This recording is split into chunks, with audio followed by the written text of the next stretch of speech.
Just like that, I'm a homeowner. I just purchased a 2002 Ford Econoline van, and I plan to live rent free in 2023. And today is my first story time. So let's talk about how this all came about, okay? Starting with the fact that I just recently decided that I wasn't going to do an RV, and I was in fact going to purchase a van to live from for this year. Okay, so that's how this all started. And I went and I was looking on Marketplace and used car dealerships and everything like that, trying to see if I wanted to get financing, what were my pros, what were my cons. And I found a couple of vans on Marketplace. And while I was out and about, we decided that we would stop and look at one of them. This particular van was asking price of $1,750. And we already know you do not find vehicles that cheap, that actually work. So we were really excited when we got there, and we got the guy left the keys in the cup holder in order for us to be able to take a look at the van, take it for a quick spin around the block and everything, make sure it ran and things like that. So we get there and it cranked right up. We were so shocked because the guy was saying how it needed a fuel pump and it might not start, bring your jumper cables, blah, blah, blah. We were looking for like the absolutely worst possible scenario, but it was in a price range that I needed it to be in. Actually, it was lower, and I was like, I'm trying to capitalize on that. So, anywho, we get there, we drove it around the block and everything. We were excited that it cranked up. We were already thinking in our mind, let's make an offer because it actually started and it drives for this amount. So, this guy pulls up, and it's a black guy, and his I don't know, cousin, sister, brother, whatever, was with him. And they started looking at it while I was on the phone with the guy. So I told him that we were definitely interested and that we wanted to give him $1,000, okay, cash. Because honestly, it needs a lot of work, and the lower I can get it, the better I would feel. So I offered him $1,000, and he said, no, that was too low. And he tried to shoot me for $1,400, and I counter offered $1,300. So we ended up getting the van for $1,300. So I'm pretty excited about what I've spent in, because even if it needs a motor overhaul later, for a 2002, you're looking at anywhere between $1,500 and $2,000 for a used motor overhaul. And that still is under the price that I was willing to pay for a van. Okay, the whole thing started with me saying that I was going to move out by the first of the year. This is going to be my first rent-free year, and I was trying to figure out how to do it. Okay, so this is what I came up with. But anyway, needless to say, let me get back to the story because this gets funny. So we told the guy we would meet him at 4:30. So we went to the house, did our errands, went by the bank to pick up the money and everything. And then I drove back over by myself to pick up the van. I was there about 15 minutes early, and he was an hour and 15 minutes late. So I sat there for an hour and a half behind this van waiting for this gentleman to come so I could give him the money. Well, he pulls up and he says, okay, are you ready? And I was like, yep, I'm ready. And he said, well, I got this other guy who's already, he wants it too, and he's willing to pay more. I said, well, you're just going to have to go with that other guy because I came with exact cash. You said $1,300. I brought $1,300 and not a dime more. And I was just getting back in my car, and I was leaving, and I was like, I'm out. I'm not paying a dime more for that. We already decided what it was worth and what we were going to have to put into it.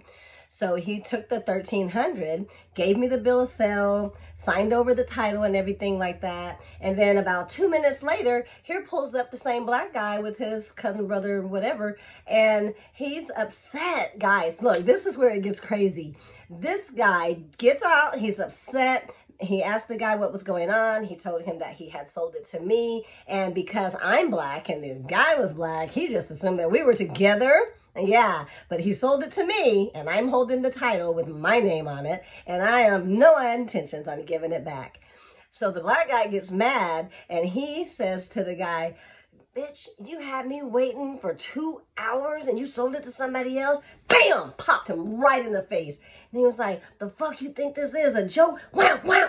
He said, man, I drove 2 motherfucking far to be trying to deal with this shit. Wham, wham! I done jumped in the car and turned on turned on my camera. Thought I turned on my camera anyway. Locked the door, and I'm trying to video because I'm like, this shit's wild. This is wild and crazy. I ain't never seen nothing like this. And the guy the other guy that was with him was telling them, hey, she's recording you, she's recording you. And they tried to jump in their car and take off, but I didn't get a video, but I did get pictures of him and the guy he was with, as well as the car and the license plate as they were driving off. And I asked the owner, the guy that sold me the van, do you want me to send this information to you so he can press charges? Because I've never seen anything like it, okay? This man selling the van, sold it to the wrong person, and got his ass whooped for selling it. But I'm just going to say, better them than me, because I got my damn house. So that's one. And then let me see what else has transpired. Okay, so this is something else totally different that goes along with the van and just having this new van and everything. So I get to the house, I'm all excited, I'm pumped up. And I get here and I run in and tell my roommates, you know, because I'm renting a room here where I am. And I was letting her know, I bought a new home. I'm so excited. So I was getting everything out and loading up because I was getting ready to go back out. So I went out, locked everything up to make sure that, you know, nothing could happen while I was gone. And then when I got back and I went to sleep, I woke up this morning and I couldn't find my car keys, okay? And I was like, dang, where are my car keys? Where are my car keys? I thought I had locked the car keys in the van. So I got the van key and ran out, and I was going to go and see if my car keys were out there. Well, let me tell you, I locked myself out of the van, y'all. The car key, the ignition key, is not the same as the door keys. Okay, and I was only given one key, and no one even told me that it wasn't the key to open the doors. So I'm completely locked out. I'm calling the locksmith. I'm calling around. And finally, Adventure was like, hey, I'll just call my roadside assistants. They'll come out and do it for free. And I was like, nah, I'm calling my uncle. So I didn't got the phone. I done called all the way down to Kansas, butt cracking down this morning. And I'm like, hey, Jill, this is what I got. Told him what kind of vehicle I had. Explained what happened. He said, hey, just go get you a wire hanger, make you a hook at the end, fish it through. And he said, fish it way down in there and twist it around and see if you can't catch something and give a good yank. I'm going to escape this. So look, I might be a car thief.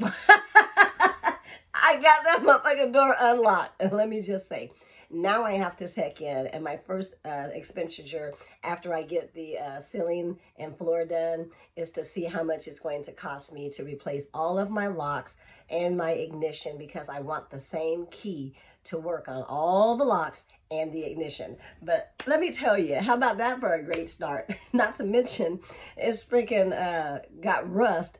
And Adventure got up there with a water bottle and was squirting it on the roof. The water was running through the damn ceiling. It's not getting all over the van, but it's coming down the side panel. So I'm going to have to figure out how to get that plugged up. This is crazy.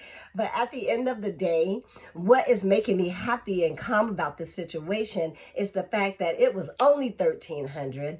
I'm in a position where I can pay as I go now. I don't have any rent. I don't have to change what I'm doing as far as driving for Lyft and just taking off at the beach every day and doing what I want to do with my time. And I'm still able to manage, maintain, and afford where I live. And I am looking forward to having an awesome 2023 rent-free in my van. Why don't you guys tell me what you think? And please, if you know anyone else that's living the van life or they've done any type of remodel, please tag me, because I am doing all this work myself and I don't know what the hell I'm doing, but I am looking forward to it. And I hope you guys enjoy watching. Thank you. See you later.